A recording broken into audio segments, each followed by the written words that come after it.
Namaste, I'm Manish and I'd like to share BAKASANA with you. BAKASANA or the crane is a beautiful posture, strengthening your arm. It's an arm balance posture.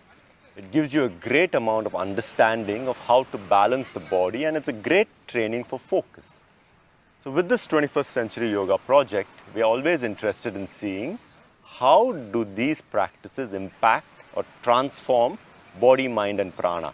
In terms of body, it's going to strengthen your arms. It's going to strengthen your core because you have to engage your core to come up.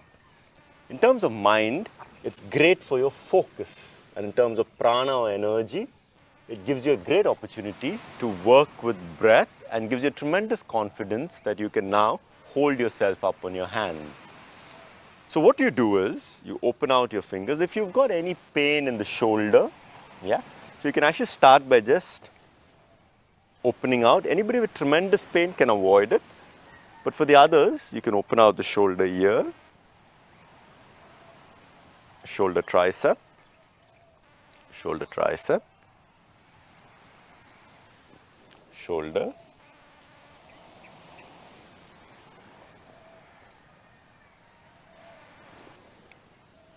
opening out the palms here.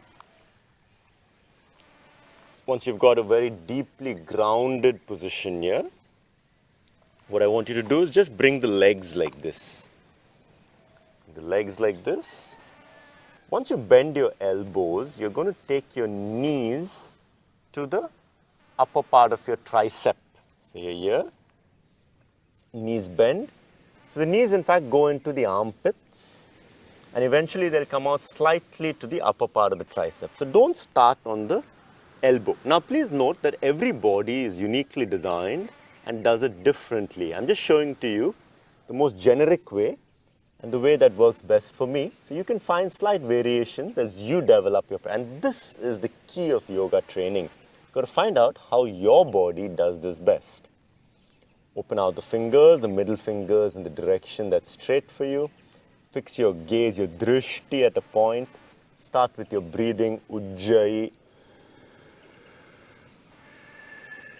Combine the breathing with the soham chant. So inhale, internally you're chanting so. Exhale is hum. So as you do that, come up, looking at a point. And then starting to lift the legs up. If you find it difficult, just lift one leg.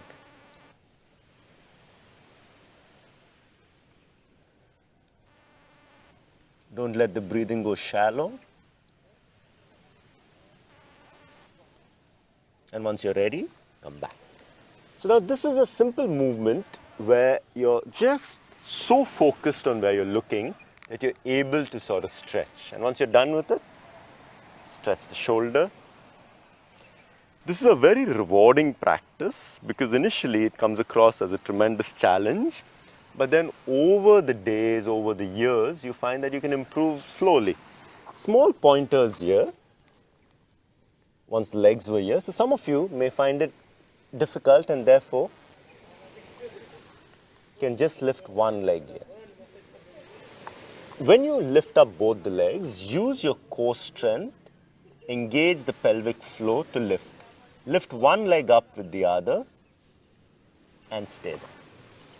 I wish you all the best in this training. Some of the real simple joys of yoga training is to make small improvements daily in certain practices. So choose an asana every month and start to work on it, work on it, work on it. Studies show that people who take short-term goals or sankalps and accomplish them are generally the happiest in the world. So take these short-term goals. Your long-term goal is very clear. You want to understand who you are. Yoga gives you the toolkit to do that. But in that journey, which will go on for a couple of decades or more, it's a long process. Take short-term goals. Take an asana, take a pranayam technique, take small goals and keep working on it. Bakasana is one of the most beautiful ones to do for that. I hope you're able to sort of work on your Bakasana. Please do share your insights with me, how you've improved. I'm always curious to know whether these videos are helping you and there is some sort of result from all the effort that we are putting into this. Namaste.